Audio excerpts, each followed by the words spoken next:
मैं इस वक्त मौजूद हूँ नियाज़ स्टेडियम के अंदर। और अगर आप चंद महीनों पहले ही अगर इस ग्राउंड का अगर हाल-ए-ज़ार देखते तो आप ये कह नहीं सकते थे कि किसी दौर के अंदर ये एक इंटरनेशनल क्रिकेट ग्राउंड था। यहाँ पर ही दो एजाज़ात इस ग्राउंड को ऐसे हासिल है कि क्रिकेट में कहते हैं कि क्रिकेट के अंदर अगर रिकॉर्ड बनते हैं टूटते हैं, क्योंकि रिकॉर्ड बनने ही के लिए टूटते हैं। लेकिन इस ग्राउंड को दो रिकॉर्ड ऐसे हासिल हैं कि शायद जब तक क्रिकेट की तारीख़ लिखी जाएगी ये ग्राउंड जो है हमेशा याद रखा जाएगा, ना ही इसके इस रिकॉर्ड को कोई ब्रेक कर सकता है।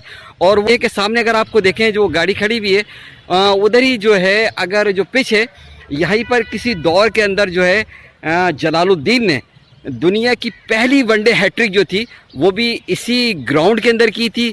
और अगर हम देखें दूसरा जो रिकॉर्ड है वो ये है कि टेस्ट क्रिकेट की तारीख़ के अंदर 1000वां जो मैच था वो भी इसी ग्राउंड ने जो होस्ट किया था। और एक एजाज़ की बात है कि 1000वां टेस्ट का जो मैच था वो इसी ग्राउंड ने होस्ट किया। दुनिया की पहली वनडे हैट्रिक वो भी इसी ग्राउंड के अंदर बनी।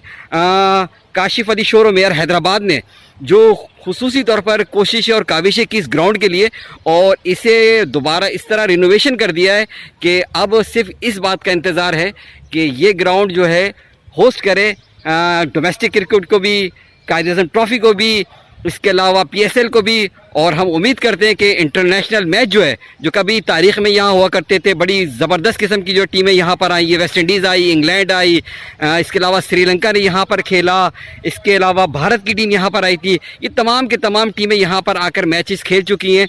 तो क्यों ना इस ग्राउंड को दोबारा जो है इसी तरह आबाद किया जाए कि जो तारीख़ के अंदर और माजी के अंदर था।